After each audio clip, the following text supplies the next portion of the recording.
बिस्मिल्लाहिर्रहमानिर्रहीम welcome back to another new vlog. अज दा व्लॉग जी बड़ा ही मज़े दा, बड़ा ही सोहना। ते अज बस दसांगे असीं तुहानूं ओह सूट जिहड़ा 2023 च लिया सी ते अज 2026 च टाइम मिलिया सीन दा। तुसीं आखोगे एह केह्ड़ी गल्ल है, 2023 इस सूट नाल की ट्रैजेडी होई। ਇਹ ਮੇਰੀ ਸੂਟ ਮੈਂ ਤੁਹਾਨੂੰ ਉਹਨੇ ਵਿਖਾਵਾਂਗੀ। ਇਹ ਸੂਟ ਮੈਨੂੰ ਗਿਫਟ ਮਿਲਿਆ ਸੀ ਮੇਰੀ ਬੇਟੀ ਦੀ ਤਰਫੋਂ ਅਤੇ ਮੈਂ ਇਹ ਕਿ ਮੈਂ ਇਹਨੂੰ ਸੀਆਂਗੀ। ਬਸ ਇਹ ਟੂ ਪੀਸ ਸੀ। 2 ਪੀਸ ਨੂੰ ਨਾ ਸੀਨ ਵਾਸਤੇ, ਫਿਰ 3 ਪੀਸ ਕਰਨ ਵਾਸਤੇ ਉਹਦੇ ਸਲਵਾਰ ਦਾ ਕੱਪੜਾ ਲਿਆਉਣਾ ਸੀ ਅਤੇ ਟਾਈਮ ਹੀ ਨਹੀਂ ਸੀ ਲੱਗ ਰਿਹਾ।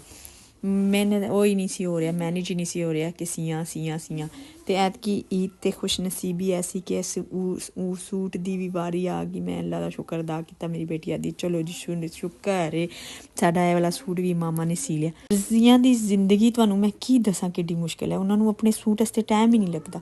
ਇੱਕ ਸੂਟ ਪਿਆ ਕਿੰਨੇ ਸਾਲਾਂ ਬਾਅਦ ਉਹਦੀ ਵਾਰੀ ਆਉਂਦੀ। ਇਹ ਮੈਂ ਸੂਟ ਸੀਤਾ ਜੀ ਈਦ ਦੇ ਦੂਸਰੇ ਦਿਨ। ਮੈਂ ਆਖਿਆ ਸੀ ਪਾ ਕੇ ਵਿਖਾਉਣੀ ਆ, ਲੇਕਿਨ ਮੇਰੇ ਹਸਬੈਂਡ ਜੀ ਨੇ ਇਜਾਜ਼ਤ ਨਹੀਂ ਦਿੱਤੀ ਕਿ ਤੁਸੀਂ ਕੈਮਰੇ ਦੇ ਵਿੱਚ ਆਓ ਜਾਂ ਚਲੋ ਸ਼ਕਲ ਨਾ ਵੀ ਵਿਖਾਓ ਅਤੇ ਤੁਸੀਂ ਰਹਿੰਦੇ। ਫਿਰ ਅਸੀਂ ਉਹਨਾਂ ਦਾ ਹੁਕਮ ਮੰਨਦਿਆਂ ਅਸੀਂ ਆਖਿਆ ਇੰਝ ਹੀ ਬਹਿ ਕੇ ਵਿਖਾਉਂਦੇ ਹਾਂ। ਅਤੇ ਇੰਨਾ ਸੋਹਣਾ ਚੱਜ ਨਾਲ ਸਿਪ ਗਿਆ ਕਿਉਂਕਿ ਇਹ ਬਹੁਤ ਕਮ ਟਾਈਮ ਸੀ ਔਰ ਈਦ ਦੇ ਦੂਸਰੇ ਦਿਨ ਜਾਣਾ ਵੀ ਸੀ, ਖਾਣਾ ਵੀ ਸੀ, ਸਾਡੀ ਦਾਵਤ ਸੀ ਅਤੇ ਉੱਥੇ ਵੀ ਗਏ ਸਾਂ। ਅਤੇ ਉਹਨਾਂ ਦੇ ਘਰ ਚੰਗਾ ਨਹੀਂ ਲੱਗਿਆ ਕਿ ਮੈਂ ਵਲੋਗ ਚੁੱਕ ਕੇ ਨਾ ਬਣਾ, ਕੈਮਰਾ ਚੁੱਕ ਕੇ ਬਣਾ, ਅਤੇ ਕੋਈ ਬੱਚਾ ਵਿੱਚ ਵੀਡੀਓ ਦੇ ਆਉਣਾ ਨਹੀਂ ਚਾਹ ਰਿਹਾ ਸੀ। ਅਤੇ ਮੈਂ ਕਿਹਾ ਚਲੋ ਜੀ ਮੈਂ ਆਪਣੇ ਸੂਟਾਂ ਨੂੰ ਇੰਝ ਹੀ ਵਿਖਾ ਦਿਆਂਗੀ।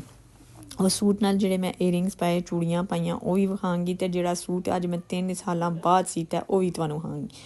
ਉਹ ਵੀ ਮੈਂ ਈਦ ਦੇ ਦੂਸਰੇ ਦਿਨ, ਇੱਕ ਦਿਨ ਮੈਂ ਈਦ ਦੇ ਪਹਿਲੇ ਦਿਨ ਇੱਕ ਦਿਨ ਪਾਇਆ ਸੀ ਔਰ ਇੱਕ ਈਦ ਦੇ ਦੂਸਰੇ ਦਿਨ ਪਾਇਆ ਸੀ। ਅੱਛਾ, ਜ਼ਿੰਦਗੀ 'ਚ ਬੰਦਾ ਜੋ ਕੁਛ ਸੋਚਦਾ ਨਾ, ਜੋ ਕੁਛ ਖੁਆਇਸ਼ ਹੁੰਦੀ ਉਹ ਕਦੀ ਵੀ ਪੂਰੀ ਨਹੀਂ ਹੋ ਸਕਦੀ। ਮੈਨੂੰ ਪਰਫਿਊਮ ਇੰਨੇ ਕੁ ਪਸੰਦ ਸਨ, ਮੈਨੂੰ ਪਰਸ ਇੰਨੇ ਕੁ ਪਸੰਦ ਸਨ, ਲੇਕਿਨ ਆਪਣੇ ਆਪ ਨੂੰ ਆਪਣੇ ਸਟਰਗਲ ਕਰਦਿਆਂ ਬੰਦਾ ਜਿਹੜਾ ਨਾ ਉਹ ਥੱਕ ਜਾਂਦਾ ਅਤੇ ਆਪਣੀ ਚੀਜ਼ਾਂ ਨੂੰ ਕਦੀ ਮੈਨੇਜ ਨਹੀਂ ਕਰ ਸਕਦਾ। ਮੈਂ ਕਦੀ ਵੀ ਪਰਫਿਊਮ ਇੰਨੇ ਨਹੀਂ ਲੈ ਸਕੀ, ਮਤਲਬ ਕਿ ਮੈਂ ਲੈ ਹੀ ਨਹੀਂ ਸਕੀ।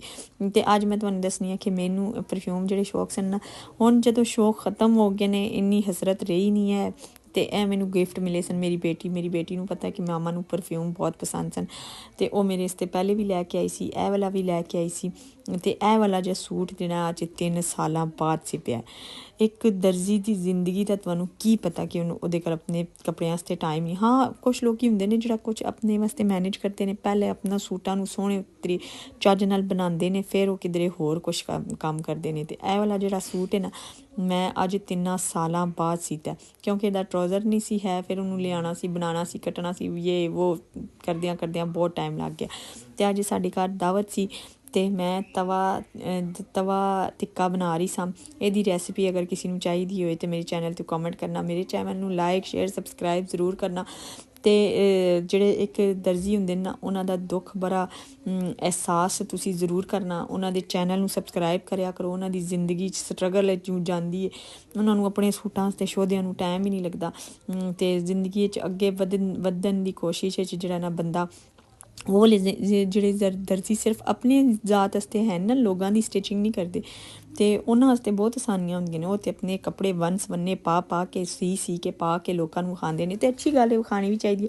ਅਤੇ ਮੈਂ ਜਿਹੜੀ ਸਟਰਗਲ ਕਰ ਰਹੀ ਹਾਂ ਨਾ, ਮੈਂ ਕੱਪੜੇ ਸੀਨੀ ਹਾਂ ਨਾ, ਉਹ ਲੋਕਾਂ ਦੇ ਸੀਨੀ ਹਾਂ। ਫਿਰ ਆਪਣੇ ਬੰਦਾ ਅੱਕ ਥੱਕ ਕੇ ਮੈਂ ਸਿੱਧਾ ਗੋਲ ਗਲਾ ਹੀ ਆਪਣਾ ਬਣਾਉਂਦੀ ਹਾਂ। ਮੈਂ ਕਦੀ ਆਪਣੇ ਗਲੇ ਡਿਜ਼ਾਇਨ ਵਾਲੇ ਨਹੀਂ ਬਣਾਏ, ਲੋਕਾਂ ਦੇ ਜਿੰਨੇ ਮਰਜ਼ੀ ਬਣਾ ਲਾਂ। ਅਤੇ ਇਹ ਜਿਹੜੀਆਂ ਲੈਸਾਂ ਲਾਈਆਂ ਨੇ ਮੈਂ ਐਤਕੀ, ਉਹ ਵੀ ਬੜੀ ਮੁਸ਼ਕਿਲਾਂ ਨਾਲ ਲਾਈਆਂ ਨੇ।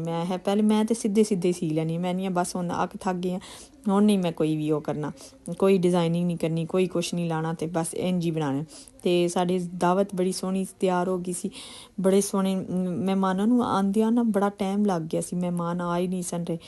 ਸਾਡਾ ਖਾਣਾ ਠੰਡਾ, ਮੇਰਾ ਦਿਲ ਕਰਦਾ ਕਿ ਮਹਿਮਾਨਾਂ ਨੂੰ ਗਰਮ ਸਰਵ ਕੀਤਾ ਜਾਏ ਨਾ।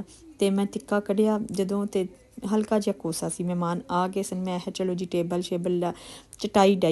ਚਟਾਈ ਡਾਹ ਕੇ ਮੈਂ ਬੱਚਿਆਂ ਨੂੰ ਆਖਿਆ ਚੀਜ਼ਾਂ ਰੱਖਣੀਆਂ ਸ਼ੁਰੂ ਕਰੋ ਅਤੇ ਇਹਦੇ 'ਤੇ ਗਾਰਨਿਸ਼ਿੰਗ ਥੋੜ੍ਹੀ ਸਾਰੀ ਕਰ ਛੱਡੀਏ।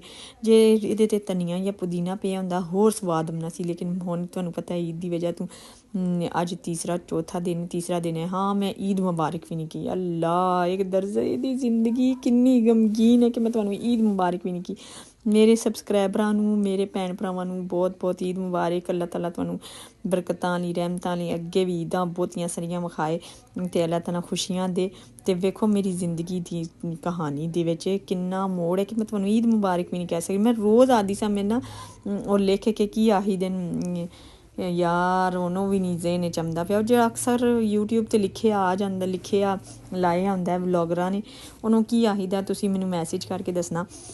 ਬੈਨਰ ਜਿਹਾ ਲਿਖਿਆ ਲਾਇਆ ਹੁੰਦਾ, ਮੈਂ ਆਖਾਂਗੀ ਬੇਟੇ ਨੂੰ ਆਖਾਂਗੀ, ਉਹ ਸੋਦੇ ਆਪਣੇ ਖੇਲ ਕੂਦ 'ਚ ਲੱਗੇ ਸਨ, ਉਹਨਾਂ ਨੂੰ ਵੀ ਮੈਂ ਯਾਦ ਨਹੀਂ ਰਿਹਾ ਆਖਣਾ, ਮੈਨੂੰ ਆਖਣਾ ਉਹਨਾਂ ਨੂੰ ਯਾਦ ਨਹੀਂ ਰਿਹਾ। ਅਤੇ ਮੈਂ ਫਿਰ ਆਖਿਆ ਕਿ ਹੁਣ ਮੈਂ ਕੀ ਕਰਾਂ, ਫਿਰ ਮੈਂ ਭੁੱਲ ਹੀ ਗਈ। ਅੱਜ ਤੀਸਰਾ ਦਿਨ ਹੋ ਗਿਆ ਅਤੇ ਇਸ ਵਾਸਤੇ ਨਾ ਤੁਸੀਂ ਬੁਰਾ ਨਹੀਂ ਮਨਾਉਣਾ, ਈਦ ਨੂੰ ਅੱਛਾ ਇੰਜੋਏ ਕਰਨਾ। ਮੈਂ ਬਾਹਰ ਕਿਧਰੇ ਵੀ ਨਹੀਂ ਗਈ, ਪਹਿਲੇ ਕੱਪੜੇ ਸੀ ਕੇ ਥੱਕੀ ਸਾਂ। ਕੱਲ੍ਹ ਮੇਰੀਆਂ ਨੰਦਾਂ ਆਈਆਂ ਸਨ, ਪਰਸੇ ਮੇਰੇ ਭੈਣ ਭਰਾ ਆਏ ਸਨ, ਬਸ ਉਹਨਾਂ ਦੀਆਂ ਦਾਵਤਾਂ ਪਕਾ ਕੇ ਨਾ ਅਤੇ ਮੈਂ ਥੱਕ ਹਾਰ ਕੇ ਅੱਜ ਜਿਹੜੇ ਨਾ ਮੇਰੀ ਬੇਟੀ ਦੇ ਸਸੁਰਾਲ ਵਾਲੇ ਆਏ ਸਨ ਅਤੇ ਉਹਨਾਂ ਵਾਸਤੇ ਦਾਵਤ ਬਣਾਈ ਸੀ, ਅਤੇ ਮੈਂ ਥੱਕ ਹਾਰ ਕੇ ਭਾਂਡੇ ਛਾਂਡੇ ਮੂੰਝ ਕੇ ਨਾ ਅਤੇ ਉਹਨਾਂ ਨੂੰ ਖਾਣਾ ਛਾਣਾ ਖਿਲਾ ਕੇ ਫਿਰ ਮੈਂ ਸੋ ਗਈ। ਅਤੇ ਇਹ ਮੇਰੇ ਬੱਚੇ ਗਏ ਸਨ ਬਾਹਰ ਈਦ ਇੰਜੋਏ ਕਰਨ, ਮੈਨੂੰ ਆਖਦੇ ਨੇ ਮਾਮਾ ਤੁਸੀਂ ਵੀ ਚਲੋ। ਮੈਂ ਯਸ਼ੋਦੇ ਜਾਓ ਤੁਸੀਂ, ਅੱਲਾ ਪੱਲਾ ਕਰੇ, ਮੈਂ ਨਹੀਂ ਜੇ ਜਾਣਾ, ਮੈਨੂੰ ਹੁਣ ਆਰਾਮ ਕਰਨ ਦਿਓ। ਪੈਰਾਂ ਨੂੰ ਇੰਨੀ ਦਰਦ, ਲੱਕ ਨੂੰ ਇੰਨੀ ਦਰਦ, ਚੀਂ ਚਾਂ ਹਰ ਸ਼ੈ ਕਰਦੀ ਵੀ, ਅਤੇ ਹੁਣ ਮੈਨੂੰ ਆਰਾਮ ਕਰਨ ਦਿਓ। ਕਿਉਂਕਿ ਰਮਜ਼ਾਨ ਵਿੱਚ ਅਫਤਾਰੀ ਸਹਿਰੀ ਕਰਕੇ ਫਿਰ ਸੂਟਾਂ ਦੀ ਟੈਨਸ਼ਨ ਰਹਿੰਦੀ ਸੀ, ਫਿਰ ਇਬਾਦਤ, ਫਿਰ ਤਰਾਵੀਆਂ, ਨਮਾਜ਼ ਇਹ ਪੜ੍ਹਨਾ ਸੀ, ਬਹੁਤ ਮਿਹਨਤ ਕਰਨੀ ਪੈਂਦੀ ਹੈ। ਅਤੇ ਮੇਰੇ ਚੈਨਲ ਨੂੰ ਲਾਈਕ ਸ਼ੇਅਰ ਸਬਸਕ੍ਰਾਈਬ ਜ਼ਰੂਰ ਕਰਨਾ।